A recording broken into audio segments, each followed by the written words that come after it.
You're live. Here we are. Here we are again. Welcome to the show. Hope you can stay with us. And it's 5 minutes past the hour of 6 o'clock here at Old Time Radio 2CM here in Newcastle. Welcome to another day of great entertainment coming your way on Old Time Radio 2CM. Now it's time for Australia's Radio Review with John Machin. Australian Radio Review with John Machin.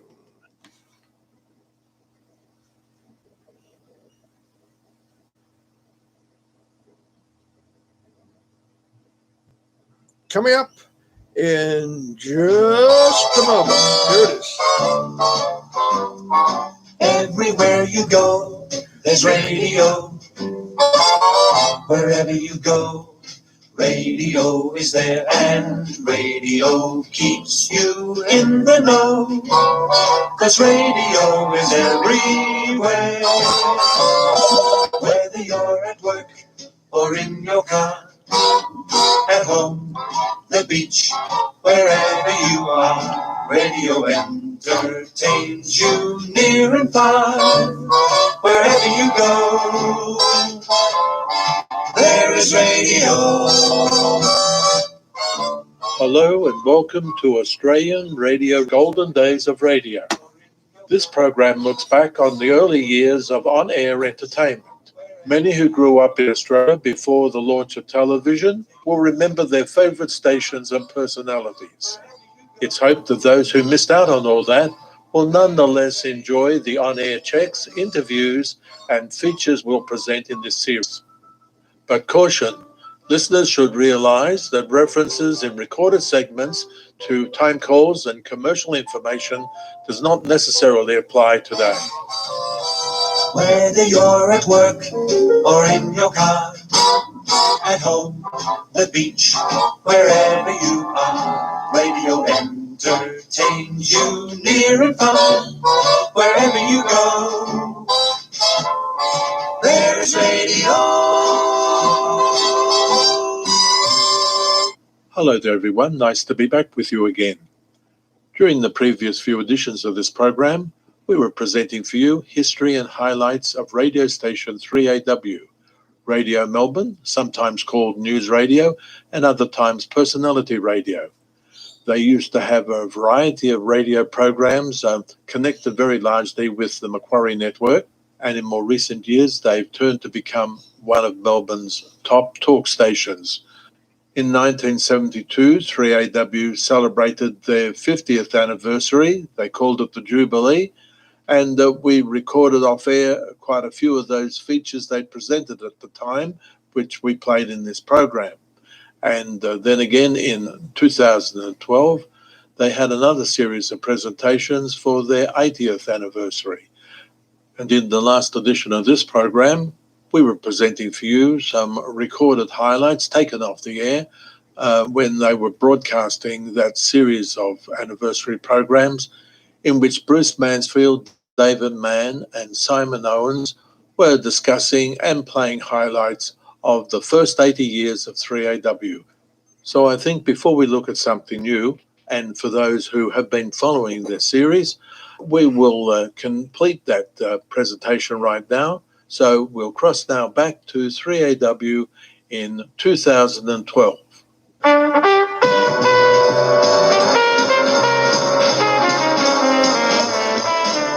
Portsea to Frankston and Sorrento, Anglesey and Torquay too. From Melbourne's favourite beach resorts, Surfside broadcasts each day. It's the land of sun and fun with 3AW. Terry Smith, the executive assistant of the general manager for programming, said Vi was naturally upset about the decision. She couldn't be contacted yesterday, but Brady, who would lose his Saturday 6:15 show to Carol Brown, was delighted. I've been considering for more than 6 months to move on. Oh, it's easy to say. Yes. So there we are. I love the fact that they need a hard-hitting, newsier sort of sound, so they get rid of Phil to replace him with Carol Brown. But it was Peter Couchman that replaced Vi Greenhalgh. That was that top the celebrity big name, they said. The big name. It turned out to be Peter Couchman. Was it? Yeah. That's interesting. Mm. That's interesting.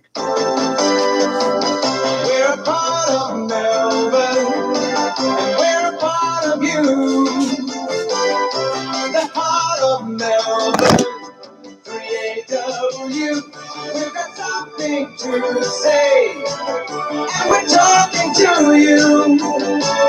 If our heads are high, it starts with 3AW. We've got the personality, the best illustrated from 78. As we remember the 3AW story and some of the memories we're involving ourselves with today. The Thinking Person's radio station, 3AW. It's a flop. Thinking Person's radio station, 3AW. Lousy. Yeah. Sing along, Bruce. Oh, Thinking Person's radio station, 3AW. Isn't that an awful jingle package? oh, but it suited the tone of the station at that time. It was one of the most unsuccessful promotions that the station has ever embarked on. Yes. And it was the thinking man statue, with the man clenched fist, Yes, that's right. the Yes. forehead down on it. The Thinker, I think, is the I think name it's of called that, The Thinker, that yeah. statue, yes. But that was in the late 80s that happened, Yeah. after the very highly successful and considered, I guess, the golden years of 3AW in those early 80s, early to mid to late 80s, when you had all the personality stuff with yourself and Blackers and Hinch and Mark Day. Huge. It was an incredible time, and it fell apart in 1 year. Let me take you back to 1983, Ash Wednesday. This was an incredible bushfire season that raged from what it seemed to be Mount Lofty in South Australia right through to the Macedon Ranges here in Melbourne. It seemed that Adelaide or South Australia and Victoria were ablaze in Ash Wednesday. Yes, now Murray Nichols' house burnt down, and that's been played many times. But you've got some audio of the day after. Well, we were on the air doing a lot of appeals. Apart from broadcasting the news of Ash Wednesday, we did an appeal which raised close to $3 million. Now, back in 1983, it was big news for a radio station to raise that sort of money. Yolanta Novak and Evan Green hosted Escape on a Saturday morning at 6 a.m., included the Handyman Hour, and Around the World in 80 minutes with, you remember them, I'm sure, Yolanta Novak and Evan Green. But let's take you back to Ash Wednesday. And this is a time when one of the reporters that we used, Murray Nichol, actually saw his home burning in Mount Lofty in the Adelaide Hills. Mark Day spoke to him. Brian White of 3AW and I agreed to do something to help. And we mentioned that to the listeners in Melbourne. And I hope you'll be pleased to know that the Melbourne listeners, the 3AW listeners, have specifically donated some money to you. I know it's only money, but you know the spirit in which it's given. Oh, that's amazing. A lot of people came in and said, and there was one of them that I saw, here's $50 for the 3AW appeal, and here's 20 for Murray. That's fantastic. And a check at this stage, and I have earlier asked people not to continue with the Murray appeal. You'll understand that. I really appreciate that. That's unbelievable. But A check for $2,350 will be coming your way. good grief. Thank you very much. Thank you. Don't thank me. I'm talking to your listeners. That is great. But there are people who are worse off than we are. We have each other. And there are other people who've lost more than property in your own state. And please, any more to your own people. But thank you very much on behalf of my wife and my 2 children and myself. And thank you for bringing it all home, as you did so brilliantly yesterday. Well, I won't say it was a pleasure, but I'm really glad that I was able to tell people exactly what it was like, because there's an awful lot of hardship around right now, and if that helps any appeal, then it's worthwhile. It's wonderful to see Malcolm Fraser in our street today too, over the ruins. I'm glad I wasn't there to talk to him. I might have told him to take his election campaign to somebody else's wreckage. Yeah, oh well. God bless you, Nickers, and we'll see you in the whip around. Thank you. No, you won't, Mark. I'm leaving the supermarket. We don't have a whip around today. I'm talking of the future. Yeah, indeed you will. Murray Nichol, thank you. Thank you, Mark Day. I've never heard him called Knickers. I suppose a show of affection. It's just around the office. But the day before that interview, he actually saw, as was explained, his house in the Adelaide Hills burning to the ground, and he gave an actuality report for 3AW of that event. Yeah. Yeah, it was an amazing time. Just an amazing piece of radio too, yeah. 1984. Yes, Ray Taylor, I think, was around at that stage, Bruce. Ray Taylor, a lovely man, and he did 6 till 8:30 at night. Helen Jackson did Matchmakers. Remember that on a Saturday at 9 o'clock? By now, Uncle Roy and Blackers were on breakfast with Hinch in the morning and Mark Day hosting the afternoon show. Muriel Cooper hosted the afternoons with Mike Fraser and Billy Caron producing. Ross Campbell hosting The Good Life on a Sunday morning. Yes. Robin Flint fills in for Muriel Cooper, who's off to have a baby in September of 1984, and Dennis O'Kane is head programmer. That's right. Yes, that's the same Dennis O'Kane who's now in our newsroom, was programming the station at that stage. Yes. Now, it's 1985. It's the 3AW Breakfast with Blackers and Uncle Roy. And DeMarty's, what's that? Now, I think DeMarty's was the name of the family at the house that you did an outside broadcast from. I think you're right. From memory, if memory serves, you ran a competition. Would you like Blackers and Uncle to broadcast from your house? Yes. And the DeMarty's family were the ones who won that competition. And I remember going up there at the crack of dawn. We both arrived at 5 o'clock. And the whole street was there. Yes. The house was lit up like a bonfire, and a beautiful breakfast was made, and that was underway. And we broadcast actually from the kitchen. Yeah, amazing. This is interesting. This is 1986, and Yes. the memories with the birthday theme behind us. Brian White leaves 3AW, and Mike Peterson replaces him as general manager. Yes. Hence, then the Thinking Man's Radio takes effect in a little while. Yes, there were a couple of years before that happened, because in the meantime you kept going with Darren James on Breakfast, of course. In February of 1986, the Could Have Been Champions were hosting Friday night from 11 p.m. until 6 a.m. Saturday. They did overnight weekends. Goodness me. Yeah. Brian White quits in February 86 and goes to 3AK 2UE for the CBC network and the failed attempt to do national radio. Yes, didn't even last a year, the whole thing. In March of 86, Bob McGuire? Father Bob McGuire. The Sunday night show was axed. John Blackman quits in 1986, and Evan Green and Yolanta Novak fill in at short notice. Interesting. Mark Day resigns from 3AW in May 1986, and Murray Nichol is named to replace him. May 28, Darren James makes his late 30 for 2.5 years. So there was about a month there after John left before Darren officially became your co-host. That's true. We were trying Gavin Wood, for example. We did a couple of weeks with Gavin Wood. Yep. And various other people came along, and Mike McCall-Jones joined us to produce and write for Breakfast. Okay, yeah. And it was decided that Darren James could do the show with me. And there was thought in the station saying, oh, he's too young. And I said, well, Graham Kennedy was about 18 when he teamed with Nicky. It's the same sort of story. And of course, it was the best move they could have made to bring in Darren into Breakfast. Yes, it worked well. Yeah. Now, we're in the late 1980s of 3AW. I don't think we're going to get it finished tonight, so we're going to have to whip through it pretty quickly. I think we should too. Let's leave tonight's memories, Simon, with probably one of the biggest personalities of modern times, Darren Hinch.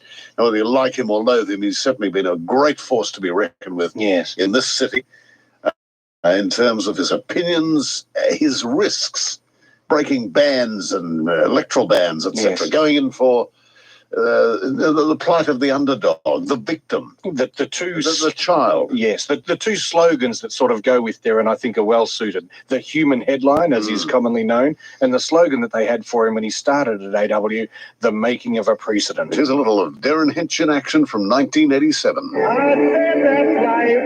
Good morning.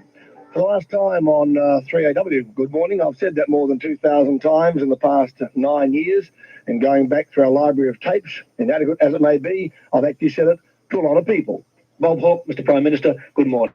Morning, Darren. Bob Hope, good morning. Good morning. John Cleese, good morning. Good morning. Walter Cronkite, good morning. Good morning. David Kern, good morning. Good morning, Darren. Anthony Perkins, good morning. Good morning. Thank you. Mr Peacock, good morning. Good morning, Darren. I just rang to sincerely congratulate you. I'm not going to send you a telegram this time. I thought I'd like to do it publicly on Melbourne's pass rating morning program. Well, thank you very much, Bert. Mr Murdoch, good morning. Good morning, Mr. Hinch. Nice to talk to you again. Likewise. Jack Lemon, good morning. Darren, how are you? I have the Prime Minister in the studio. Mr Fraser, good morning. Good morning to you. Mr. Spike Milligan, good morning. That's why I was wondering who I am. I had a hard night last night. Premier Hamer, good morning. Hey, Derek. There are notes in the General Manager's book saying Bette Midler should be shot. Oh, God. Oh, my God. What'll I do now? Good morning. And good morning from one of the hellholes of this earth. Mr. Kennedy, good evening. Good evening. Nice to have you on the program. Mr. Whitlam, good morning. Good morning, Derek. Bob Geldof, good morning. Hi, how are you? Claudette Colbert, good morning. Good morning. Harrison Ford, thanks for coming in. Our pleasure to be here. And Miss Lauren Bacall, welcome to the studio. Thank you. And thank you. So on this final program, in recent days, I have been wondering, I must admit, how I do this for the last time, wondering how to start a final opening comment, a final editorial. And I'm not going to say too much, as a matter of fact, because most of what I have to say has been said. And if it hasn't been said by now, then I guess I've failed. There you go. A bit of Darren Hinch on his last program on 3AW before he left to join Channel 7. He's left and come back and left and come back and he's going to Yes. do it again now. And once again, when he leaves here in a couple of weeks' time, he'll be heading off to Channel 7 as well. He will too. Now, I have to say, Bruce, I'm going to get Ken to dig out a jingle from 1989, which is roughly where we find ourselves now. That Thinking Person's Radio has come and gone. The disastrous 12 months they had. It was 3AW too, then. yes. And by this time, we had Neil Mitchell on the station and Pricey was here and things were starting to pick up. But we changed our slogan from, we went from Personality Radio, which was huge, to Thinking Persons Radio, which was awful. And then we had our first Talking Melbourne jingle package. And this jingle is my absolute favourite 3AW jingle of all time. You got a friend worth talking to.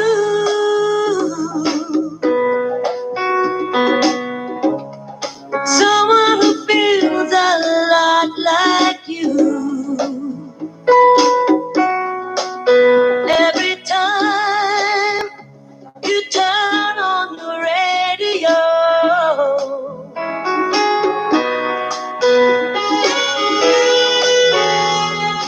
city on the bay, every street cafe.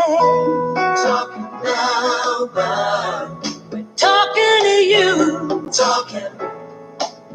Ooh, and listening to. Talking now, but 3AW. We're talking now, now. Well, there we are. There's a jingle too. Beautifully orchestrated, lovely arrangement.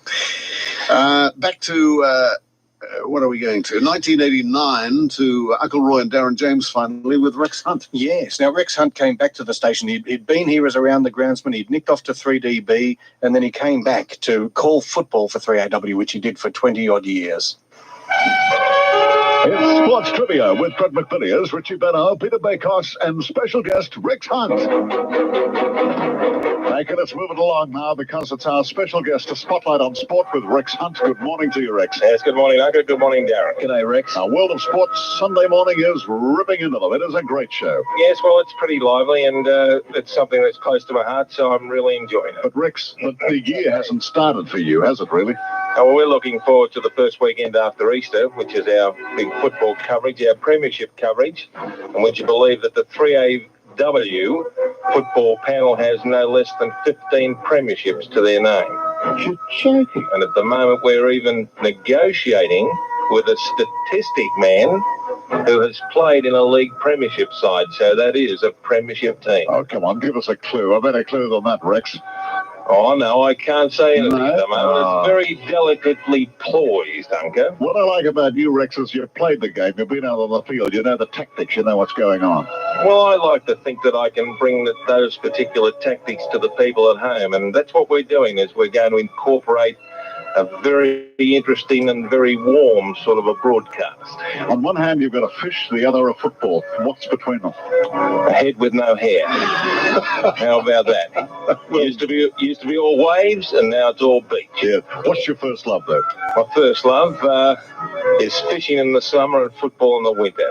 Peter Bakos, I can see you wanted to ask him a question. Yeah, g'day, Peter Bakos here. Rex, you going to cover much racing on World of Sports Sundays? Yes, well, Ron Taylor is our manager. Oh, right. Realise, Yeah, Mr. Taylor, yeah. Peter, yes, he's a very, very great authority in racing. That's good. That's what I wanted to hear. Great question, too. Thanks What I very like much. about you, Rex, is you're going to rip the city apart. There's no nice namby-pamby about it. It's going to lift the lid and really sock it to them. That's right. I'm not a yes man. No way. I'm not going to be a yes man either. Fred, you seem a bit intimidated. I don't think that you have the same lead. I'd not like to intrude too much right, but I think I'll just bounce my round ball up my backside. Who was playing Fred Villiers, I'd love to know. Who was that? Might have been Rex It himself. sounded like the real Fred Villiers. Well, there was a little of Darren McElroy from the 1980s. But before we go, I love to spend each Sunday with you. Ask friend to friend, I'm sorry it's through. I'm telling you just how I feel. I hope you feel that way too. Let's make a date for next Sunday night. I'm here to stay. 'Twill be my delight to sing again, bring again the things you want me to.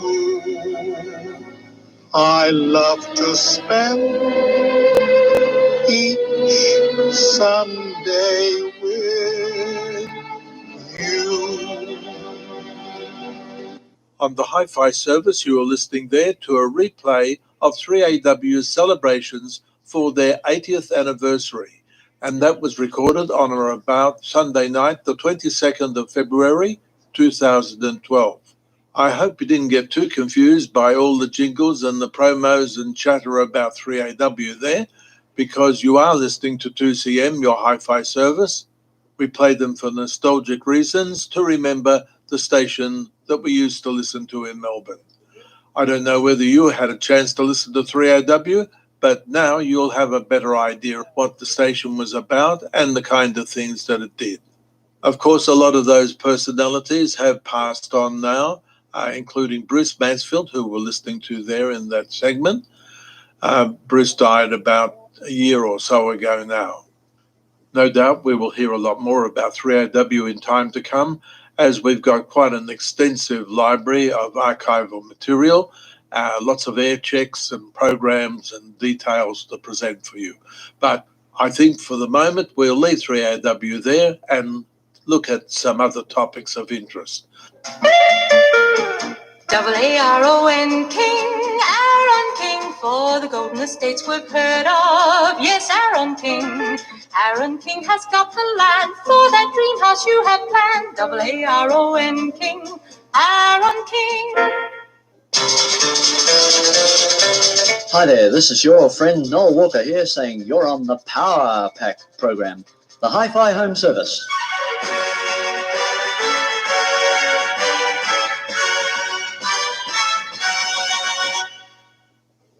Well, here we are now. We're outside the studio. I'm in the library, as a matter of fact. The acoustics aren't very good here, so that's why it's sounding a little bit echoey. Anyway, I needed to consult some information I've got here on our next feature, and so I'll do it here and see how it works out. All right, we're going to now turn our attention to radio station 2UW. 2UW. 2UW. Yes, that's a commercial radio station in Sydney. It was originally licensed as a B-class station in 1928.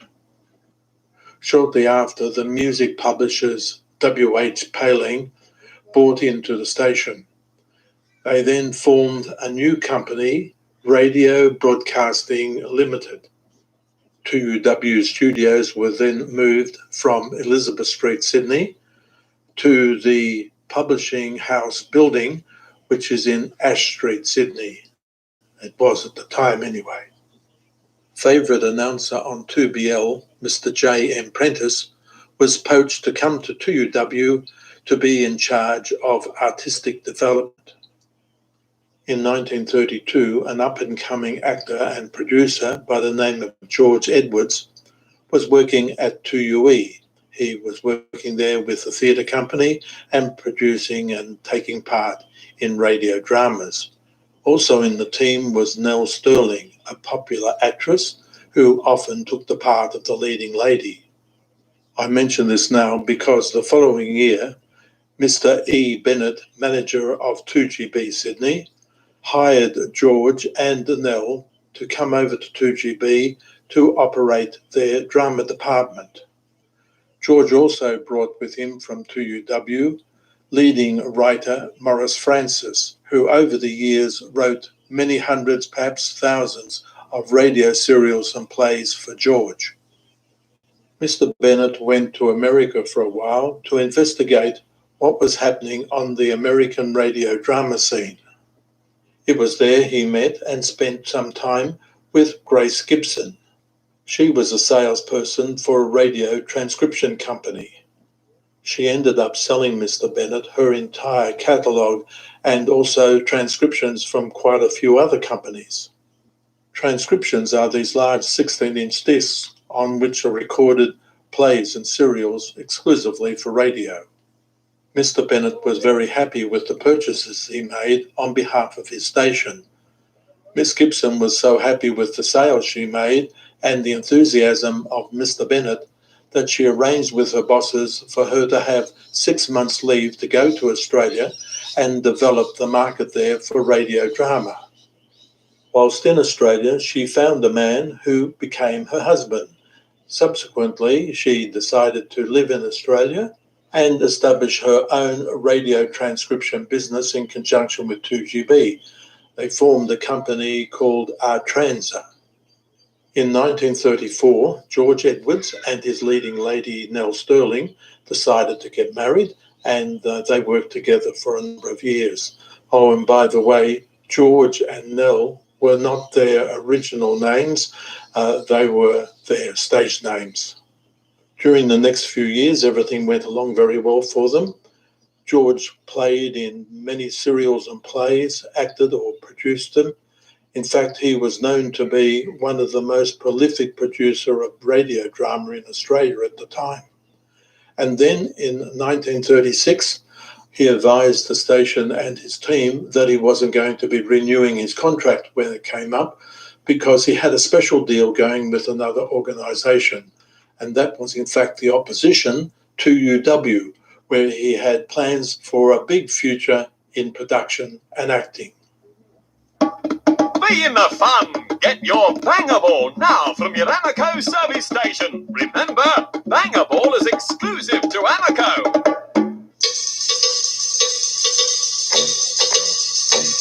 This is Bob Cavallo from the Johnson Street Players, and I've got some logic for you. Now see if you can work this one out. It's a beauty. Did you know that you're lucky listeners? Why? Because you're listening to the Hi-Fi service. And you know we're lucky too. Do you know why we're lucky? Well, I'll tell you why. Because we've got lucky listeners. Now, you wouldn't have found that out unless you were listening. So you were lucky you were listening, weren't you?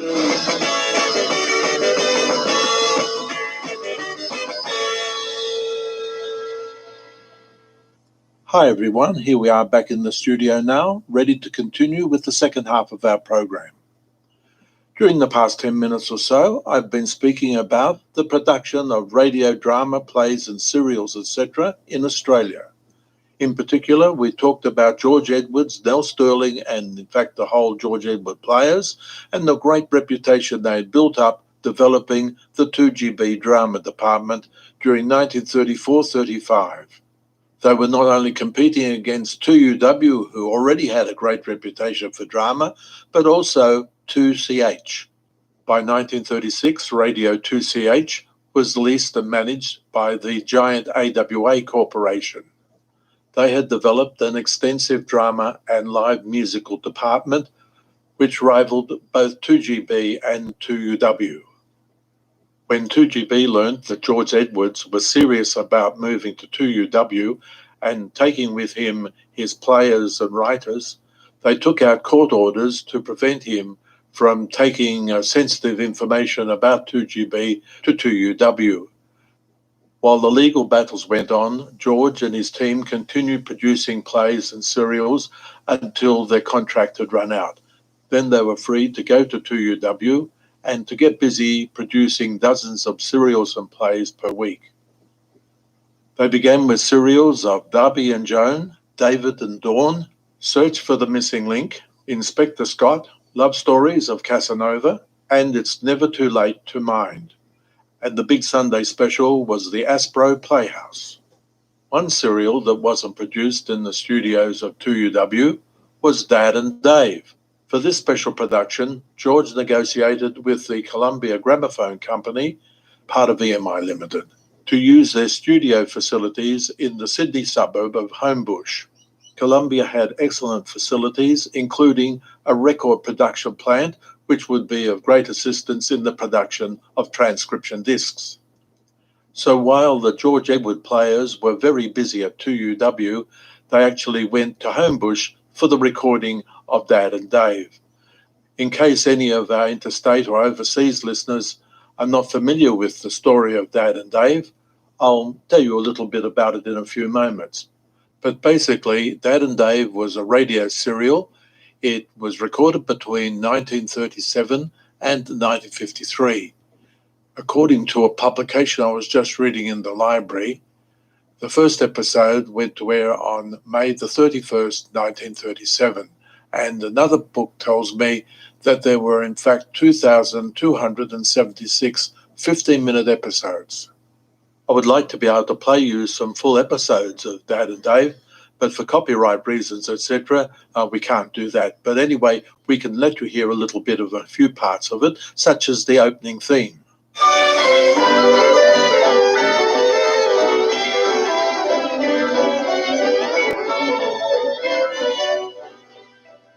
Question for you. Do you know the name of that tune? Yes, Along the Road to Gundagai, a very well-known Australian tune. It was written by Jack O'Hagan and used by George Edwards in his radio serial Dad and Dave. If you ask any Australian adult what do they remember in their childhood on the radio, more than likely they'll say, oh, we used to always listen to Dad and Dave. That was a radio serial, a family-orientated saga of Australian farming characters originally created in Steele Rudd's book On Our Selection.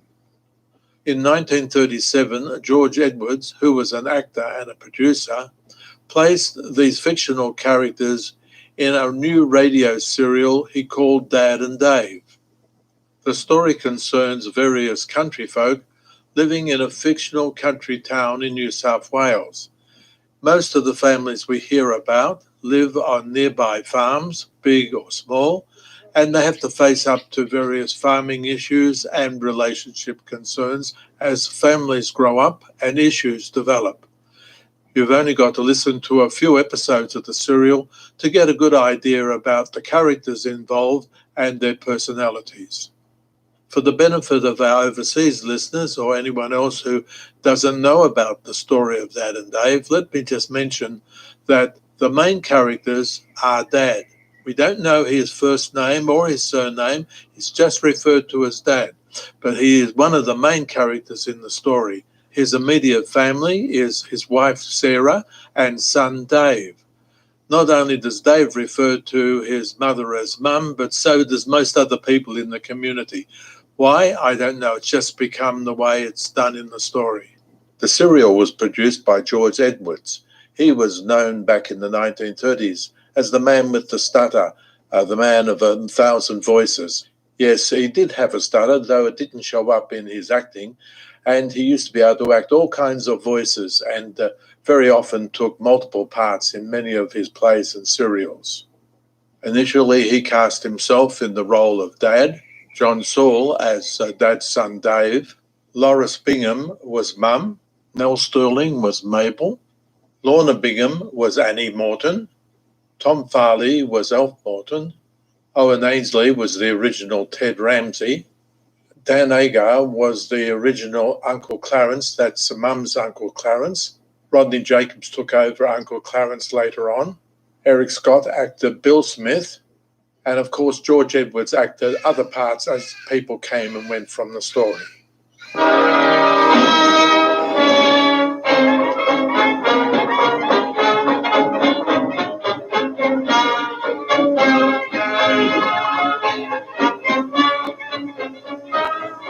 now present the first episode of Dad and Dave, a human story of two typical Australians, their families, their lives, their hopes, their doubts, their fears and their triumphs.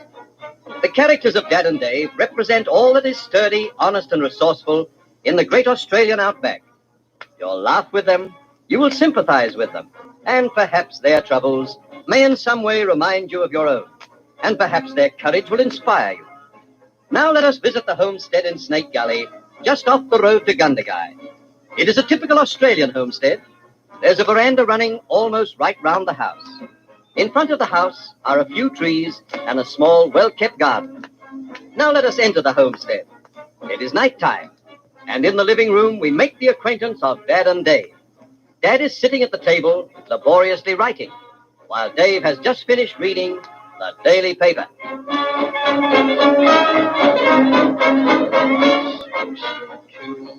What are you doing, Dan? I'm very busy. 2 and 5 is, why don't you do something useful instead of sitting with your nose in the paper all night?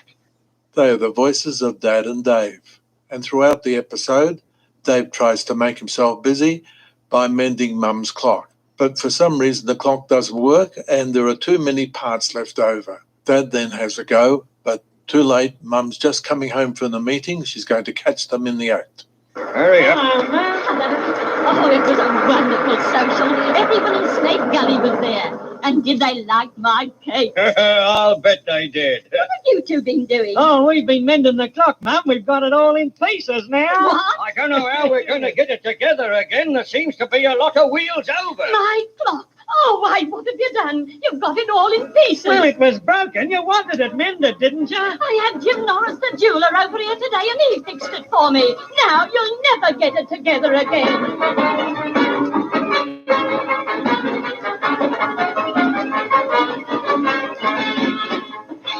There you were listening to the beginning and end of the first episode of Dad and Dave, originally broadcast on May the 31st, 1937. And there you heard 3 of the main characters, Dad, Mum and Dave. And of course, Dave is associated very much with his girlfriend, Mabel. And she was acted by Nell Sterling. Just as George acted many parts in the serial, so did Nell. She acted a lot of the ladies who came in and out of the serial at different times. But the country Aussie drawl she put on for Mabel's voice was quite well known. Apart from Dad and Dave, George and Nell had many great successes on 2UW. Around about 1948, George and Nell broadcast the following greetings to their audience.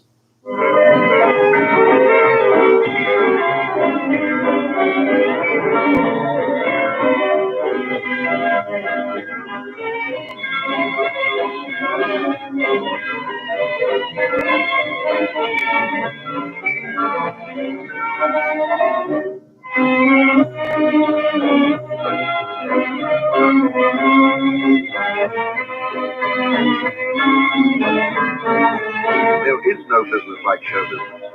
And I think I should know, having been for over 40 years in show business, and for the last 18 of them in radio. Miss Sterling and I have been associated with Station 2UW for the past 12 years.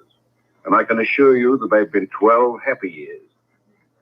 I would like to take this opportunity of wishing all you good people every happiness and the most prosperous new year, and to thank you for your support of all our programs over the years of our association. Now, I have with me someone whom you all know and has been with the radio, Miss Nell Sterling. Good evening, ladies and gentlemen. I would like to join my good wishes with those of Mr. Edwards in wishing you every happiness in the new year. My partnership with Mr. Edwards has certainly been a long one and a very happy one, and I trust that we will have the pleasure of entertaining all you good people for another 18 years and more. I must say you are really a marvelous audience, and it's a wonderful feeling to know that our work gives so much pleasure. It seems that quite a few of the characters from Dad and Dave seem to have made their way into this broadcast. And of course, every time we think of George Edwards in the studio, we think of, well, I'll let them speak for themselves. Well, stone the crows. Fancy all of us blokes from Snake Gully being here in the studio. Mum and I are certainly glad to be able to wish you all a very happy and prosperous new year. You know, we've been together in Dad and Dave for nearly 12 years now, and it's beaut to know that we have all you cobbers all over Australia. Don't you think so, Mabel? My word, it is, Dad. Dave and I'd like to wish all our friends a very happy new year. You know, it's lovely to have this opportunity of saying hello to all our friends, isn't it, Mr. Ramsey? Too right, Mabel, and I don't want to be left out of it. I want to say that I wish all you blokes all over Australia the very happiest new year, and that's the best you can wish anyone. Indeed it is. Oh, hello, Al. Fancy you being here. Hello, Mabel. Do you think I could just wish all our friends a happy new year? Of course. You know, Ted, you're right when you say that's the best you can wish anyone. Annie always says that happiness is the richest possession anyone can have, and I reckon she's got something there. That's very nice, Al. Why, hello, Ham. Good evening, Mabel. I have heard what Alf says about the happiness and friendship are the most valuable possessions in the world. And I wish every happiness to my good friends for the new year. Oh, Hans, that was a lovely wish. Too right it was. Well, listeners, if sincere wishes can bring you every happiness, you certainly have a big stock to carry on with. And both Miss Sterling and I would like to join ours with theirs and wish you all the best. Is that right, Nell? It certainly is, George. Good night, listeners, and a very, very, very happy new year. Good night, listeners.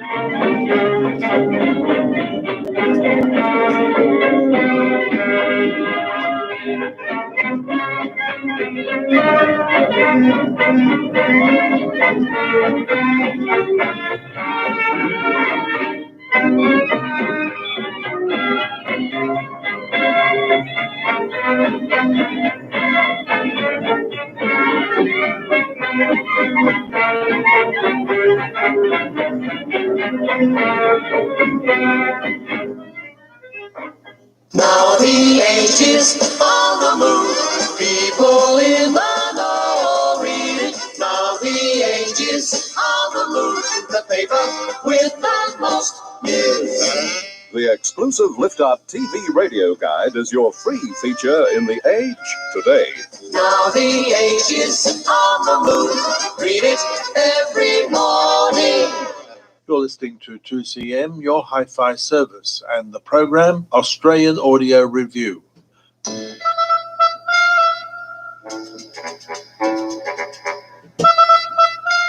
Hey there, what are you doing with that gun?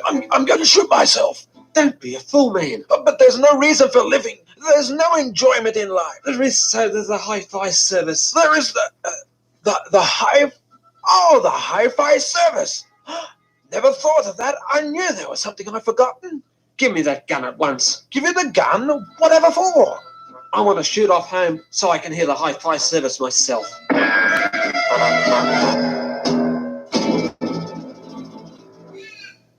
In Australian Radio Review, you have been listening to our feature on Dad and Dave, and that's been part of our look at 2UW, the old 2UW, that is. 2UW went to air originally on the 13th of February 1925, and then on the 30th of April 1994, they switched over to the FM band and changed their call to 2WFM, 106.5 on your FM band. As we started off on 2UW way back there in the 1930s, let's come forward a little bit and have a look at something a little bit later. I wonder if you could work out what year this was. We're going to play for you a promotion disc that 2UW put out for their advertisers. And as a clue, this would have been at the time John Laws was at the station. So that'll give you a pretty good idea as we go back now to 2UW. 1, 2, 3 o'clock, 4 o'clock, rock. Was a one-eyed, one-horn flying purple people eater. She's Venus in blue jeans, silver threads and golden needles. So I was only 24 hours from Tulsa. It's the good old lady from Pasadena. For I know I'll never find another you. Strangers in the night, I have a last waltz with you. Hey Jude, don't make it bad, honey. You're listening to a unique Australian radio format as TUW. Praise the all-time greats. An all-time great is a record which made the top 10 when released and covers all the big hits of the past 15 years. Blended with the all-time greats of yesterday are the records which will be all-time greats tomorrow. Oh, my darling, knock 3 times on the ceiling if you want me. Sweet I beg your pardon. I never promised you a rose garden. falling in love again. Falling in love again. Now that you're gone. All-time greats appeal to everyone between 15 and 50. And because of this, TUW plays the all-time greats 24 hours a day. TUW, praise the all-time greats. Little children like you.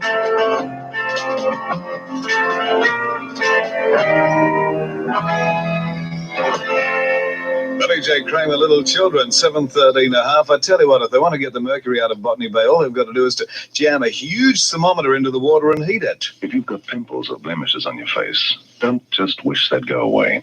Clearasil really helps. TUW time, 7:14. Relieve that headache and that pain is good advice and it's free. Take Vincent with confidence for quick 3-way relief. Good times, fun times, you'll always be right with Rheingold.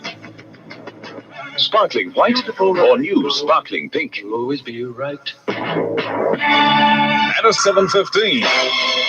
TUW News Headlines. It's Monday, March number 15, and Federal Parliament meets today with Mr. McMahon facing his first censure motion. About 60 bus services will be operating in the Manly-Warringah area this morning, even though the men at Brookvale and Mona Vale depots are still on strike. Police have released the names of 2 people found shot dead north of Newcastle yesterday, and police have located an injured rock climber in the Grose Valley. Details of these plus other news stories on TUW at 7:30. Going to be sunny today and warm. Max should hit the high 80s, currently 71. That's 5 above, time 7:16 here. Look out for a cool southerly later on. Papa worked, but his check was small. Mama sold just to help us all. At 9, John Laws, Australia's top radio communicator, talks with the world's top entertainers. Hello, I'm